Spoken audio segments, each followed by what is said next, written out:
Sungguh-sungguh Allah sangat ridho ketika seorang hamba itu makan ketika sesuap nasi dia muji Allah, ketika minum seteguk nasi dia muji Allah. Itu kalau orang diridhoni Allah itu wali betul.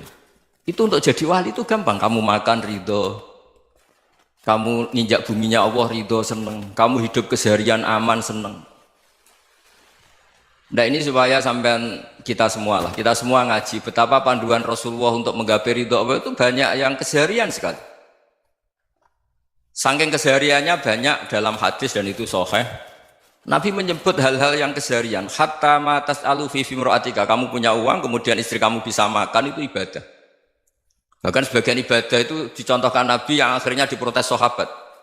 Yaitu wa fi buti ahadikum sedekah, kamu menggauli istri kamu itu ya sedekah. Sampai sahabat bilang yang benar ya Rasulullah. Ayati ahaduna syahwatahu wa huwa lahu ajrun. Masa urusan biologis, urusan syahwat kemudian dia dapat pahala. Nabi menjawab, alaysa lawadu'aha fi haramin akana alaihi wisrun. Bagaimana kalau dia meletakkan ke yang tidak benar itu kan dosa.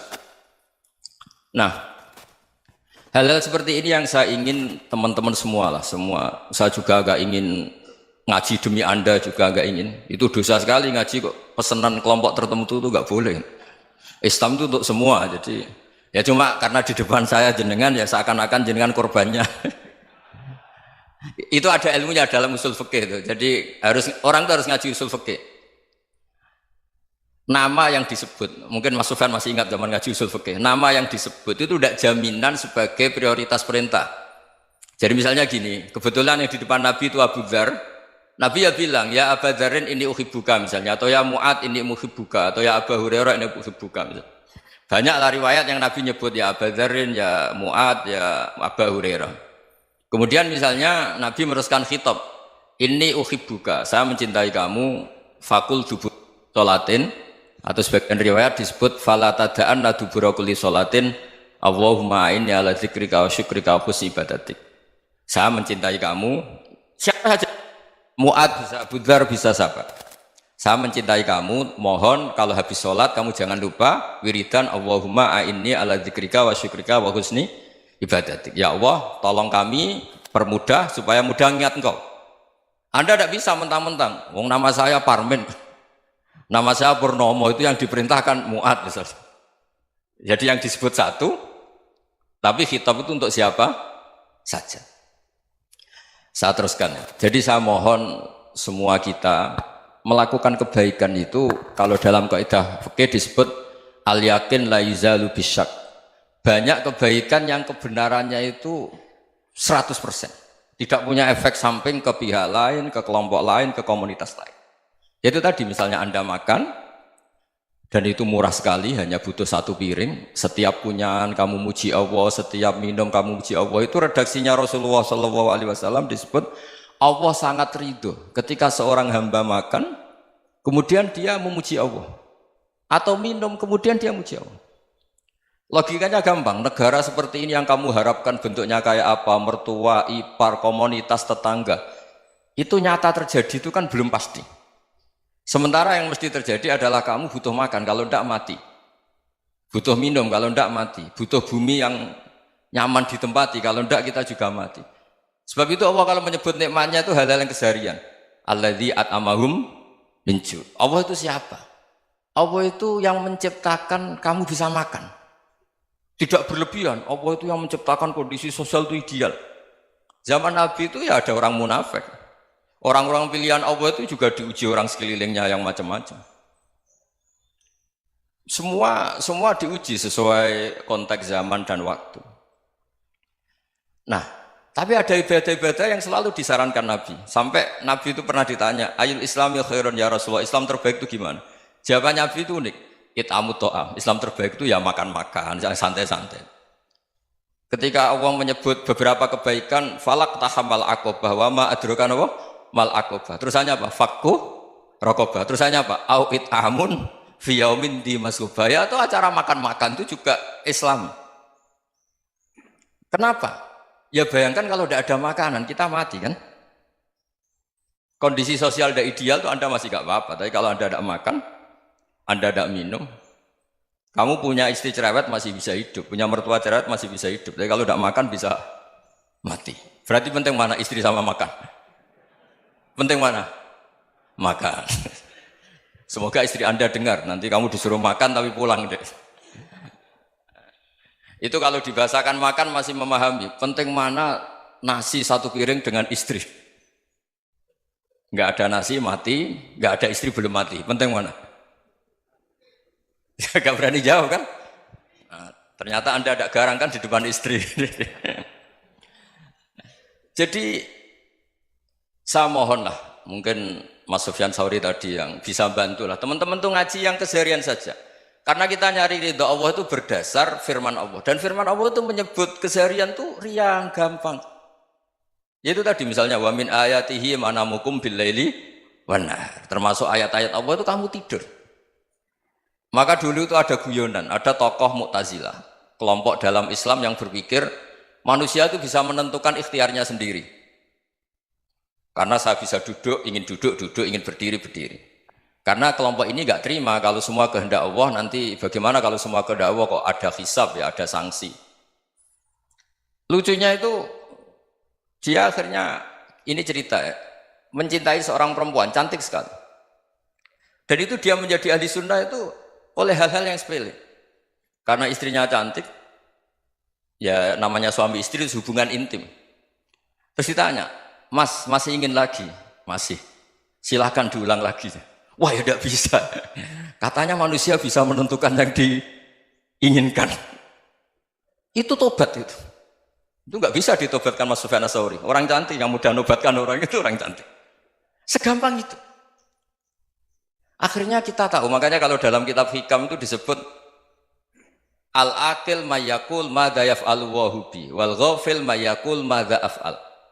Orang yang punya akal karena sadar ini wilayah Allah, semua milik Tuhan. Itu dia tiap hari berpikir, besok Allah akan melakukan apa terhadap dunia ini. Kamu merencanakan suatu mau plesir, ternyata gempa. Mau wisata ke Rusia, ternyata perang. Kamu tidak pernah tahu apa yang akan terjadi besok. Wa ma tadri nafsum madza taksibu ghadan. Tapi anda semua kita ini sering punya jadwal permanen. Makanya saya kalau diundang siapa saja, sanad takdir. Yang jelas Gus ini acara penting. Ya masih acara penting nak pangeran ngersakno piye? Kok ape dadi pangeran? Kamu kok mau jadi Tuhan? Itu kadang ya kiai. Penting Gus acara ini jenengan harus memastikan bisa. Loh kamu itu yang ngajarin tauhid, sesuatu itu biadillah kok bilang-bilang apa pasti. Kalau maksa terus tak tobatkan loh kamu kata saya. Ya kalau gitu Gus bilang insya Allah. Wah itu hati saya, fisik saya, roh saya sudah bilang insya Allah. Tidak usah kamu latih kata saya. Nah hal-hal tauhid keseharian itu gampang sebetulnya. Wal ghafil yaqulu madza af'al. Tapi orang yang lupa Allah dia setiap hari bilang besok apa? Kita bisa melakukan apa? Seakan-akan dia itu aktor, dia penting, dia subjek permanen, dia. Padahal kita ini hanya objek kehendak Allah Subhanahu wa taala. Karena kita yakin sesuatu yang terjadi di alam raya ini kita tidak bisa apa-apa. Makanya saya sering ngaji, sering bilang saya, ketika Anda mensifati Allah, Dia yang menghidupkan. Sudah itu tanamkan sehingga ketika kita mati santai saja. Kenapa santai? Allah punya cara menghidupkan kita. Zaman kita hidup juga gak tahu caranya ngelola jantung, ngelola paru-paru. Kamu juga gak tahu ngelola oksigen yang tidak beracun, tidak ngandung polusi. Tahu-tahu hidup. Gak ingin tua ya tahu-tahu tua, gak ingin mati tahu-tahu mati. Selama ini kita hidup juga agak tahu apa sebetulnya. Hanya gaya tok, punya jadwal, punya planning. Kalau kamu bisa menentukan pilihan Anda, pasti Anda istrinya cantik, 4 neriman semua, kona'ah semua. Nyatanya enggak kan? Ada 1 jelek, cerewet. Oh itu kan, nyatanya enggak bisa apa-apa Anda kan? Dan kamu bawa mati lagi. Itu kan. Istri Anda juga gitu, punya keinginan, punya suami yang ganteng, yang jabat, yang neriman, yang enggak poligami. Ya tidak kesampaian juga. Kalau kita ngitung tingkat kegagalan kita itu gagal terus. Ya kan? Nah, terus ingat Allah. Madza yaf'alu wa bi. Orang yang punya akal selalu berpikir Allah itu menghendaki apa terhadap saya. Lalu sama-sama orang ngelihat orang yang serius, itu kata Anda itu pemikir berat, serius, senang punya tokoh yang merengut tuh, karena kamu anggap serius. Tapi sebagian orang anggap orang yang serius itu wong merengut, wong masam, wong muka kok ditekuk. Jadi sama Itu hati ya muqallibal qulub tsabbit qalbi ala dini, karena kita enggak tahu cara berpikir kita tentang orang lain, tentang sekeliling kita. Misalnya kita orang baik yang jenis ngrumat fakir miskin. Ada orang bangun masjid mewah itu janggal. Apa artinya masjid mewah kalau banyak orang kelaparan? Tapi kalau yang jenis pendidikan apa artinya masjid mewah kalau tidak bisa ngaji? Nanti yang jenis infrastruktur apa artinya ini kalau semuanya punya sudut pandang yang berbeda-beda. Dan Islam mengapresiasi semua kebaikan. Tapi katakan semua kebaikan itu adalah kehendak Allah Subhanahu wa taala. Karena apapun baik Anda itu pakai fasilitas yang diberikan oleh Allah Subhanahu wa taala. Sehingga ini yang disebut qulillah tsumadarhum fi khawdihim yal'abun. Ya kembali tadi ke tema-tema bahwa keseharian Anda ini sudah Islami. Saat Anda tidak bisa melakukan apa saja. Saya sering ada jenazah, biasanya kalau tetangga meninggal saya sering disuruh ngelepas. Saya bilang orang ini baik karena sering ngelamun di rumah, sering nganggur di rumah. Ditanya sama anaknya, kenapa Gus nganggur baik? Ya kalau dia nganggur artinya juga agak berbuat sesuatu yang maksiat kan? Ya kan? Orang nganggur di rumahnya ya tidak bunuh orang, tidak maling, tidak korupsi, ya namanya nganggur di rumah. Lah cuma istri cara pandang nganggur gak menghasilkan uang itu. Tapi juga gak menghasilkan kriminal kan? Jadi sebenarnya Islam itu makanya kalau sampai ngaji usul fikih itu ada kitab usul fikih namanya Lubul Usul, itu terkenal sekali di pesantren itu. Itu kalau ngapresiasi keseharian itu luar biasa. Izma min mubahin illa wa yatahaqqaqu bihi tarku haramimma. Karena keseharian yang mubah saat Anda lakukan itu ada kehebatan yang luar biasa, yaitu meninggalkan haram. Makanya dulu banyak orang-orang alim ketemu temannya itu guyon sampai semalaman. Itu biasanya yang semangat Islam itu kiai kok tidak tahajud, kiai kok tidak witir. Orang yang sedang mapan uangnya banyak, malam itu tidak kelayaban itu sudah luar biasa. Melawan nafsu supaya tidak maksiat itu sudah luar biasa. Supaya lupa guyon sama temannya semalaman sampai subuh. Gejlok-gejlokan ngenang zaman miskin, zaman kuliah nggak jelas, zaman apa. Melihatnya jangan tarkut tahajud. Seperti ini meninggalkan tahajud, tapi meninggalkannya ini talkul muharramat. Jadi kayak apa hebatnya? Sehingga Imam Ghazali punya riwayat yang agak unik. Hatta takuna ibadatu akhiri hadil ummah iku an-naum. Sehingga suatu saat ibadah terbaik umat ini itu tidur. Itu kan riwayat kontroversi. Ketika Imam Ghazali tanya, kenapa iya?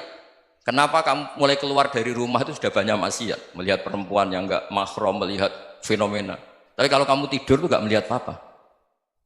Tapi juga kamu jangan menganggap tidur itu ibadah betul. Saatnya melakukan fardhu ain malah masih tidur. Tapi itu sudut pandang yang menjadikan kita Islam itu gampang. Jadi saat Anda tidak bisa aktivitas apa-apa, misalnya ada beberapa orang yang lumpuh. Lumpuh itu memang nggak bisa Jumatan, nggak bisa ibadah, tapi dia juga nggak bisa maksiat. Tidur itu memang Anda saat itu tidak bisa tahajud, tidak bisa witir, tapi saat itu ada zina, ada maling, tidak gosipkan orang, tidak bully orang, tidak menanamkan kebencian, tidak hasud. Sehingga tidur menurut Allah Ta'ala wa min ayatihi manamukum billaili apa? Wan-nahar. Karena di tidur itu selain ada unsur istirahat, jaga kestamina, juga ada unsur meninggalkan beberapa keburukan.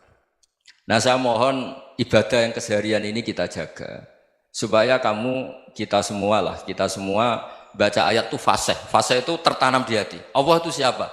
Alladzi at'amahum min ju'i wa amanahum min khauf. Dan Allah kalau cerita di Quran itu anna subabnal ma'a subba summa syaqaqnal ardon wa syaqqa fa'ambatna fiha habba wa inaba wa qadba wa zaituna wa nakhla wa hadaika hulba. Kamu tahu saya ini siapa, kata Allah. Saya ini adalah Tuhan yang menurunkan air, kemudian ada tanaman banyak. Habba wa inaba wa qadba, ada zaitun, ada tin, kalau orang Jawa mungkin ada tela, ada padi, ada mangga, ada pisang. Sudah. Wa inaba wa zaituna wa nakhla wa hadaika hulba. Ada perkebunan yang lebat. Tujuannya apa? Mata Allahkum, silahkan kamu pakai, kamu nikmati. Tapi karena kadang kita ini punya ide-ide besar. Tadi untuk syukur saja nunggu punya istri riman, rumah baik, tetangga baik, komunitas baik, semuanya baik baru syukur. Lama-lama nanti ada di surga, syukurnya nunggu surga paling kelas A. Itu sudah ada yang menghuni Rasulullah, kamu nggak boleh di situ. Masa untuk syukur saja? Repotnya Masya Allah.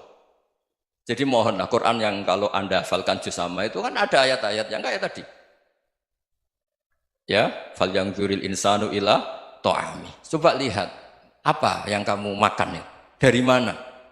Dan untuk mempertahankan hidup kamu keseharian. Jadi jangan kira ibadah itu harus membentuk komunitas yang versi Anda. Ibadah itu harus yang hal yang mulu-mulu. Kesehariannya Anda alami. Loh, ini saya tidak bikin-bikin. Saya ngaji bukan karena berdasar pesanan.